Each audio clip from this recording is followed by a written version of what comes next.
Hola, bienvenidos a la segunda parte de la administración de proyectos. Esta presentación se basa en la guía del Cuerpo de Conocimientos de la Administración de Proyectos del Instituto de Administración de Proyectos de Estados Unidos.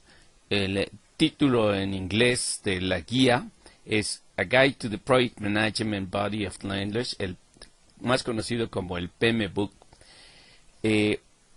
La guía plantea 5 procesos principales en la vida de los proyectos: el inicio, la planeación, el control y monitoreo, la ejecución y finalmente el cierre del proyecto.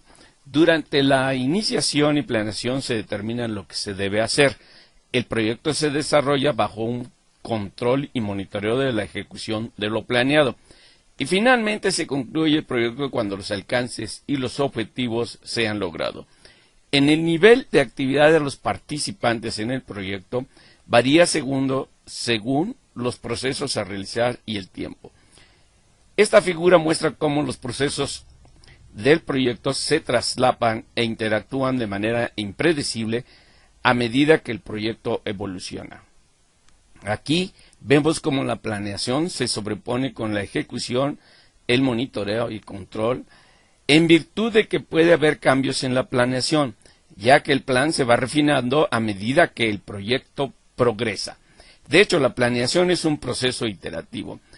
Esta presentación trata esencialmente con los subprocesos del proceso de planeación.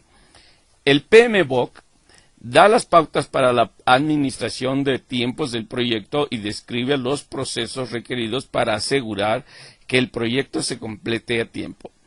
El grupo de procesos de planeación ejecuta los siguientes procesos: la definición de las actividades, el secuenciamiento de las actividades, la estimación de los recursos requeridos, la estimación de la duración de las actividades y el desarrollo del cronograma.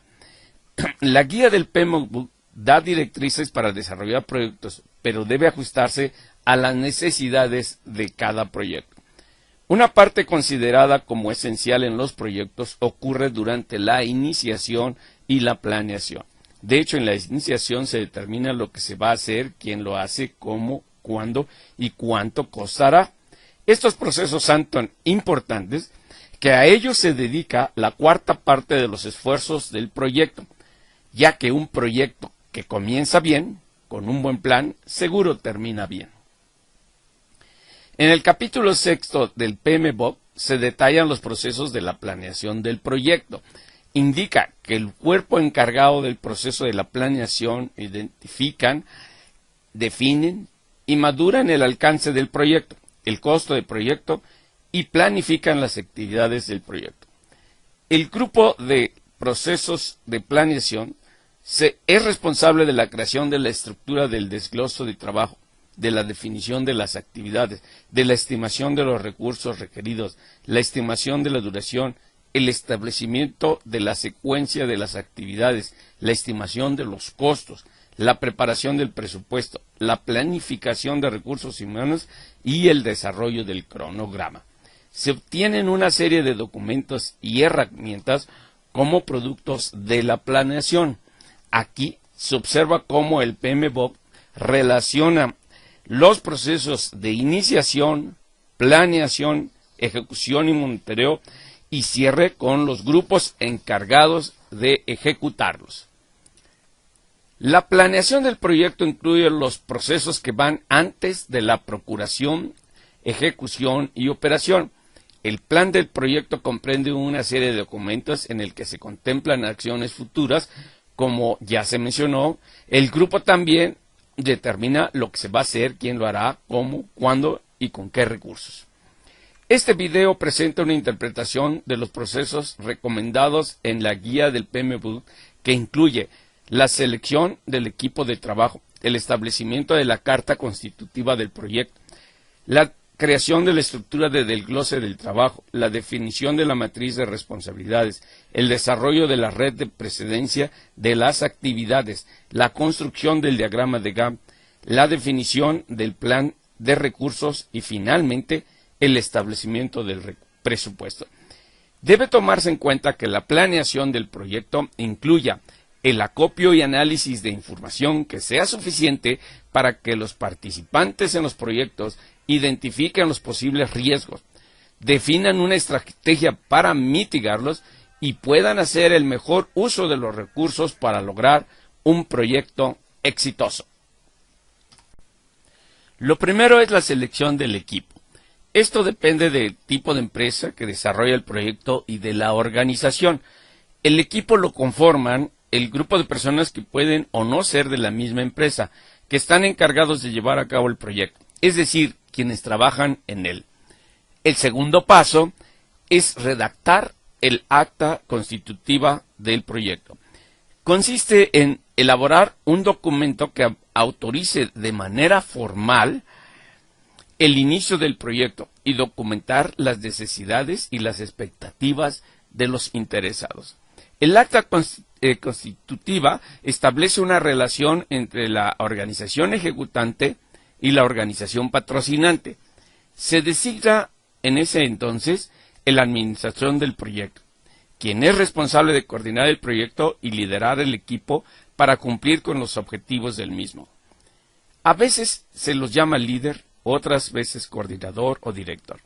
Las especificaciones, los objetivos, los alcances y obligaciones también se establecen en el acta. Después de intercambiar propuestas y contrapropuestas, en una ceremonia se reúnen los participantes, el patrocinador, el administrador del proyecto y el equipo. Aclaremos que el patrocinador es quien autoriza la inversión y quien tiene la última palabra al momento de las grandes decisiones. Con su firma en el acta ratifican su acuerdo en los objetivos, los resultados concretos o entregables y los eventos de entrega que marcan las fechas en que se van a completar las partes importantes del proyecto, así como la cantidad de recursos asignados, el tiempo requerido y el costo. Aquí se muestran sus equivalencias en inglés que, por ejemplo, los participantes son los stakeholders, el patrocinador es el sponsor, las metas son los milestones, etc. Los procesos de selección del equipo de trabajo y la elaboración del acta constitutiva las ejecutan el grupo de procesos de integración. El siguiente paso es tener un panorama que muestre la magnitud de lo que se va a hacer. Para ello se crea la estructura de desglose de trabajo o estructura detallada, más conocido como el WBS por sus siglas en inglés, Work Breakdown Structure. Consiste en hacer un diagrama que muestre la descomposición del alcance en las tareas necesarias para completar el proyecto. La estructura de desglose de trabajo es un diagrama de cajas que en forma jerárquica muestra el producto final y productos intermedios, así como la forma en que se realiza por una subdivisión de trabajo. El WBS es muy útil, ya que cuando el trabajo se desmenuza en sus componentes, es más fácil entender por qué se requieren los recursos y cómo se debe proceder. En el diagrama del WBS se asocia a cada caja un resultado entregable que puede ser un producto, una obra, un documento, un software, etc., los cuales se realizan a través de paquetes de trabajos tratando que sean independientes unos de otros. Empieza con el objetivo final y sucesivamente desglosa los entregables. Aclaremos que los paquetes de trabajo son la serie de tareas que deben hacerse en conjunto para lograr un entregable único. En este ejemplo que se muestra, se tiene el objetivo final, que es la construcción de la ampliación en un segundo piso de una casa. Los trabajos importantes son la elaboración de planos, el trámite de los permisos, etc. Y son paquetes entregables de trabajo, la aplicación de yeso y pintura en las paredes y otros similares. La guía PMBOK recomienda un sistema de numeración de acuerdo a los niveles de la jerarquía del WBS. La numeración, como en el índice de capítulos y secciones de un libro, facilita la localización de las tareas en la estructura de desglose del trabajo. Además del número, cada caja podrá tener un nombre, la descripción, y puede agregarse el esfuerzo estimado, los entregables y posiblemente el costo. Si la subdivisión se hace con pocas tareas de obras muy grandes, se puede escapar detalles que dificulten el control y monitoreo del proyecto. Por el contrario, si la subdivisión del WBS es en muchas tareas pequeñas, facilita la planeación y la calendarización, pero puede dar origen a una supervisión excesiva e innecesaria. Cuando se crea un WBS por primera vez, no suele tenerse una idea clara de cómo definir los componentes en los niveles, o estimar los tiempos para completar las actividades, o asignar responsabilidades a las actividades, así como no saber calcular el costo de las actividades. Esto se va aprendiendo con la práctica. De hecho, hacer un plan es un proceso, ya que en él se plasma la extensión, la intención de acciones futuras. Durante la ejecución del proyecto, la referencia a la estructura de desglose del proyecto es obligada para constatar que el proyecto cumple con los productos a entregar según lo acordado. Una vez aclarado lo que se tiene que hacer, el siguiente paso es establecer quién lo hace. En su proceso para identificar y documentar los roles dentro del proyecto, las responsabilidades y las relaciones de comunicación se plasman en la matriz de responsabilidades. La matriz de responsabilidades es una tabla que define los roles de los participantes en las columnas y atribuye las responsabilidades en las celdas para cada una de las actividades o productos en las filas relacionadas con el WBS. En este ejemplo se ilustra los roles de los participantes del proyecto para una ampliación de una sección de una planta química. Se observa que el líder participa como responsable durante todo el proceso. Un punto a destacar es que el líder puede delegar autoridad sobre la ejecución de algunos procesos, pero no la responsabilidad de que salgan bien. Ya que se definió lo que se va a hacer y quién lo ejecuta, el siguiente paso es definir cómo se va a hacer. Con la información del WBS se construye el diagrama de la red de actividades. Existen dos métodos para representar de modo visual la secuencia de actividades. El diagrama de flechas, en el cual se etiquetan las flechas con los nombres dados a las actividades y dentro de los círculos van los números de precedencia de las actividades. El otro diagrama es el de precedencias. Ambos definen el secuenciamiento de las actividades. Más bien muestran cómo se conectan los paquetes de trabajo del WBS. La mayor utilidad del diagrama o de los diagramas es determinar la ruta crítica que contiene a las actividades en las que cualquier retraso en una actividad retrasa a todo el proyecto. Estas actividades son las que mayor atención requieren. Se recomienda hacer una lista con la descripción de las actividades según la secuenciación de las actividades, las dependencias que se presentan y los tiempos de duración. Las dependencias entre las tareas devienen de su relación lógica, como se muestra en este ejemplo, para el lanzamiento de un producto mejorado. En el diagrama de precedencias se incluye mayor información que el diagrama de flechas, por ejemplo, la fecha más temprana en que puede comenzar la tarea, o la fecha más tardía en la que se puede terminar. La mayor utilidad del diagrama o los diagramas es determinar la ruta crítica que contiene a las actividades en las que cualquier retraso en una actividad retrasa a todo el proyecto. Estas actividades son las que mayor atención requieren. Es común que a estos diagramas se les denote como CPM por sus siglas en inglés, Critical Path Method.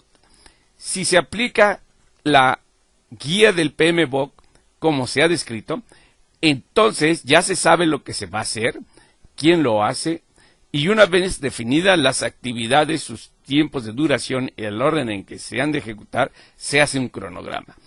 Una herramienta útil para la calendarización es el diagrama de Gantt. Es básicamente una tabla con las actividades en las hileras y las duraciones en las columnas, que definen la línea del tiempo del diagrama. Representa un cronograma del proyecto, en inglés Project Schedule. Permite ver las actividades realizadas y comparar el trabajo planificado versus el trabajo realizado. En este ejemplo se muestra el cronograma para la ampliación de un segundo piso en una casa habitación. Pues bien, ya sabemos qué hacer, quién lo hará, cómo y cuándo. El PMBOK nos indica que un buen plan debe contener la asignación de los recursos necesarios para completar las actividades del proyecto. Esto significa asignar a cada paquete del trabajo del WBS las horas hombres y el dinero necesario. Por ejemplo, el registro del valor estimado del costo de las horas hombres requeridas para la construcción, como se muestra en este histograma. La definición del presupuesto global se hace después de conocer los costos en mano de obra, los gastos en material, las posibles inversiones en equipo, etc. Normalmente se reportan en gráficas de costo o % de avance acumulados contra el tiempo. Se obtiene lo que se conoce como una curva S por su forma. Puesto que no todo sale exactamente como se planea, debe tenerse mucho cuidado en considerar todos los subprocesos de la planeación y prevenir sorpresas desagradables para lograr los alcances en el tiempo requerido y sin rebasar el presupuesto.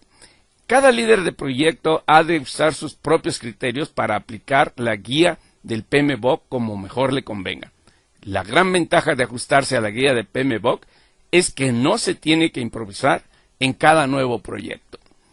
Hasta aquí se han presentado los conceptos, las herramientas y los procedimientos de los procesos de planeación dentro del área de conocimientos de la administración de tiempos del proyecto, para determinar lo que se va a hacer, quién lo hace, cómo, cuándo y cuánto costará.